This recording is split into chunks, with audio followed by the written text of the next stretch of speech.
What's up, Mets fans? It's your boy CP, and welcome back to another episode of the True Mets Talk podcast. It is a brand new month as we inch closer to spring training and inevitably opening day. It is February 1st, 2024, and we are here to talk about the everlasting saga that is the Mets' pursuit of a DH or lack thereof. We'll be getting into all of that and talking about one name in particular that has been flying under the radar for the longevity of this offseason so far in terms of being that available DH option on the market, and that is Eddie Rosario. Before we get into that, make sure you hit that thumbs up button. I thoroughly appreciate that. Make sure you are hitting that thumbs up. It thoroughly helps the podcast grow. Make sure you also hit that subscribe button if you haven't done so already. The channel is on the road to 500 subscribers, and I thoroughly appreciate the support in getting there. Likewise, let me know in the comment section down below what you think of today's podcast episode. And before we get into it, as always, you know to find me on all my social media handles for more podcast updates and more Mets talk in general at CPNY Sports on both X and Instagram. Without further ado, let's get into today's episode.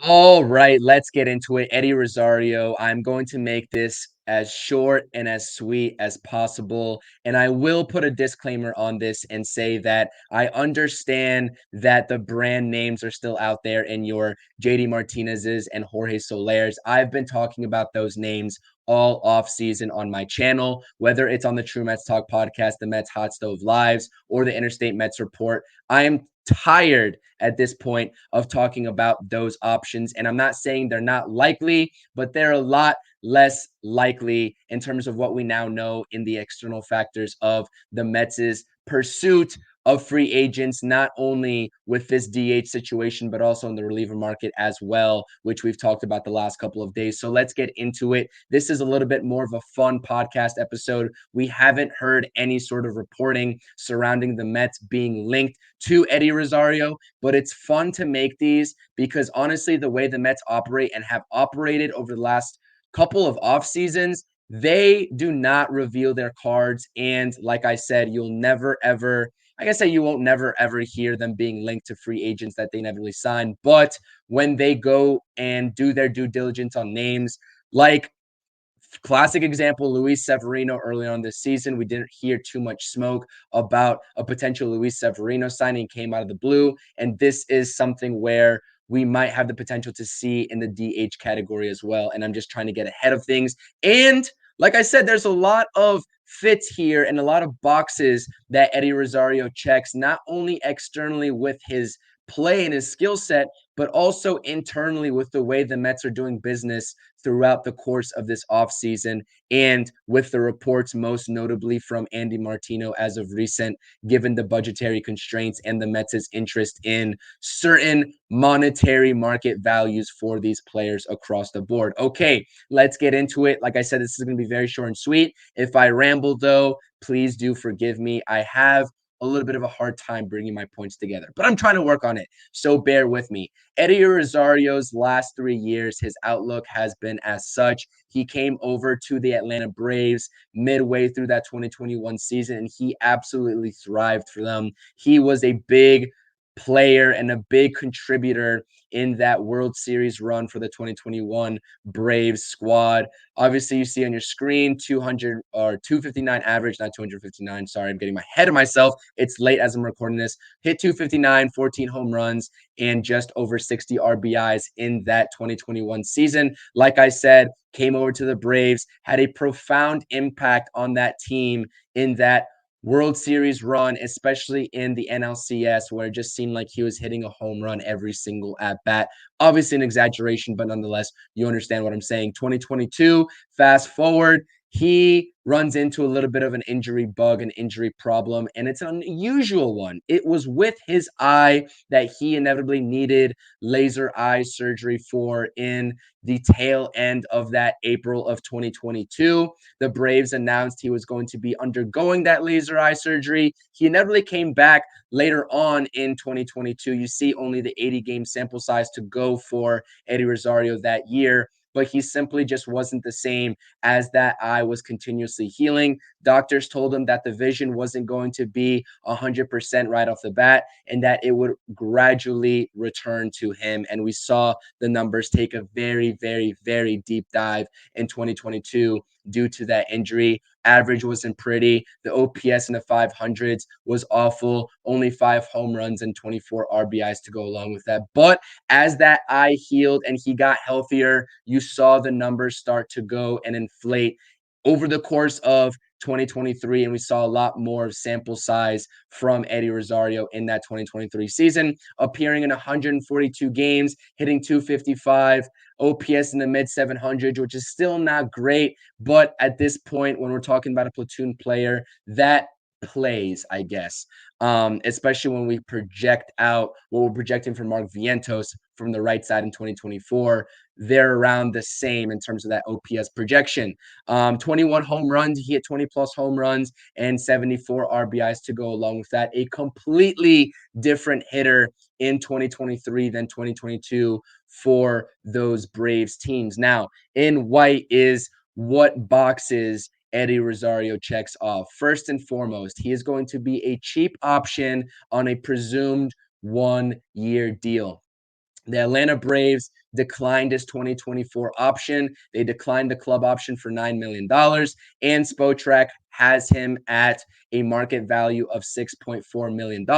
And honestly, I'm just speculating here. I feel like whatever team signs him at this juncture of the offseason might get a little bit of a steal in terms of being a little bit below that $6.4 million mark. Although things can play out completely opposite. He can wait the market out when a JD Martinez signs, when a Jorge Soler signs, and demand a little bit more and use that supply and demand game. But just my humble opinion, he'll make a little bit less than $6.4 million. We'll see when he inevitably signs what that, I guess, value is going to be.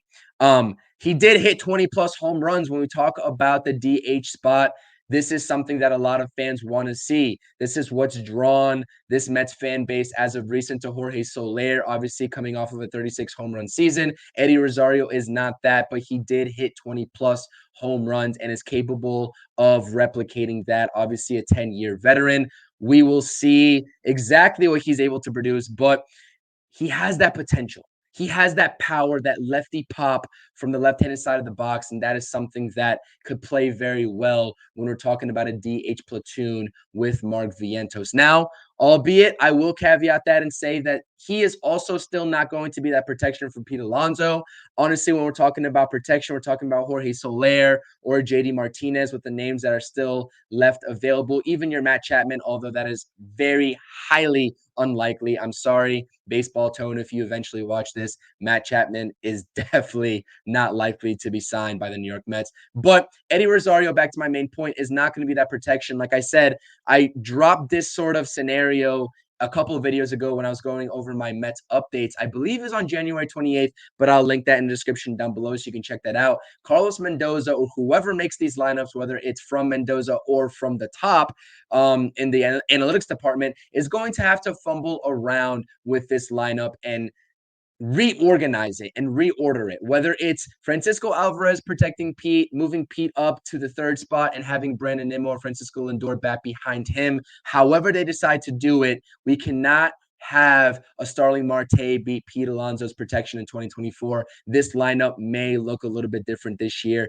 if I had to speculate it. But in addition to those 20 plus home runs for Eddie Rosario, he is a great option for this team, like I said, to platoon with Mark Vientos, especially if this Mets front office is not fully convinced with the lack of sample size from DJ Stewart last season. He had a great little run down the stretch of 2023. Obviously, has some pop to his bat from the left-handed side of the box as well. Does DJ Stewart? But if the Mets are looking for a solidified veteran player at the MLB level to supplement that platoon role with Mark Vientos, then Eddie Rosario definitely fits that bill more so than DJ Stewart, who definitely doesn't have a solidified spot on this team going into spring training, is still playing for that major league roster spot on the 26-man roster going into opening day. And like I said, as of right now,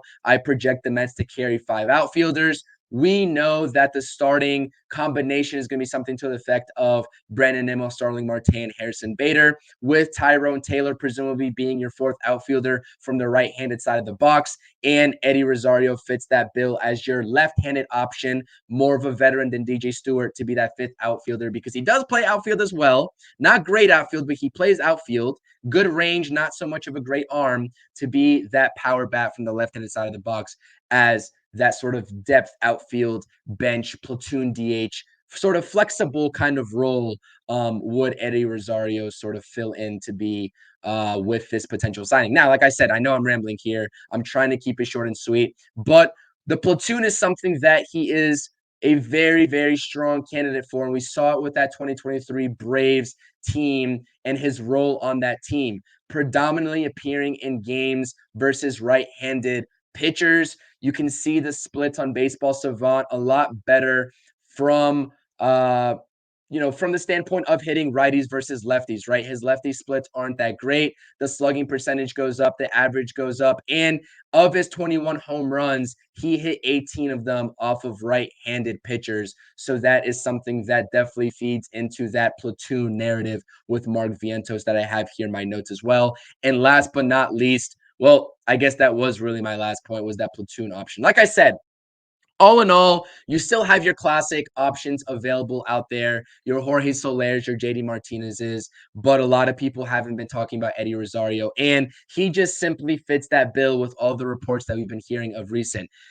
I don't know if I'm going to be happy with an Eddie Rosario signing, but like I said, I'm trying to do the math here and trying to get ahead of how this is shaping out for the New York Mets and what their mindset is in the front office as closely and as accurately as a simple content creator can. And like I said, I just haven't seen much discourse surrounding Eddie Rosario on this free agent or within this free agent market for the New York Mets. A lot of people talking about the classic names, Soler, Chapman, even your Adam Duvals who are out there. All of those guys, predominant righties, but let's give the lefties some love, and that's where Eddie Rosario comes in as that sort of platoon type role for this 2024 Mets team. Let me know in the comment section down below what you think of a potential Eddie Rosario signing. You don't have to like it. I'm not even sure if I would like it. I'm just here to talk about it and introduce the topic to the viewers, and it's your job as the viewers, if you want to hit the comment section down below and let me know what you think about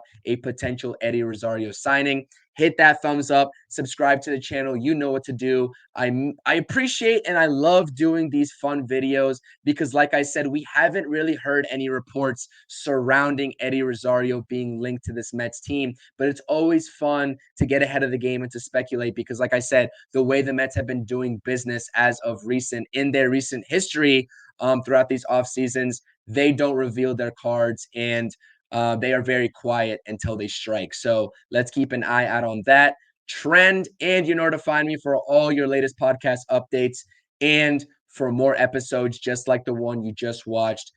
Follow me on X, on Instagram at CPNYSPORTS is the same exact handle. And I'm going to link those accounts in the description down below. This has been another episode of the True Mets Talk podcast. I thoroughly appreciate the support, and I hope you're enjoying the videos. Let me know in the comment section if I can do anything better while I make these videos. Maybe some different diverse topics that you all want to hear. Working slowly but surely when I do lives, whether it's on here or the Interstate Mets Report, to incorporate a sort of open panel live chat where you all can come in and talk for a couple minutes about your thoughts and opinions right on the screen with us if you are interested. But stay tuned to that as we're still working out the kinks as on these streaming platforms to make that happen. It's been your boy CP. Like I said, a little bit of rambling in this episode, but bear with me. The offseason is rolling around or rolling on, and spring training is just around the corner. It is late while I'm making this, so I apologize for all the word fumbling. I'm going to get out of here before I ramble on anymore. It's been your boy CP. I'm out. Peace. Thank you for watching the latest episode of the CP New York Sports Pod. If you enjoyed this content, make sure you hit that thumbs up, comment your thoughts and opinions, and use the lower right-hand button of this video to subscribe to the channel. Thank you.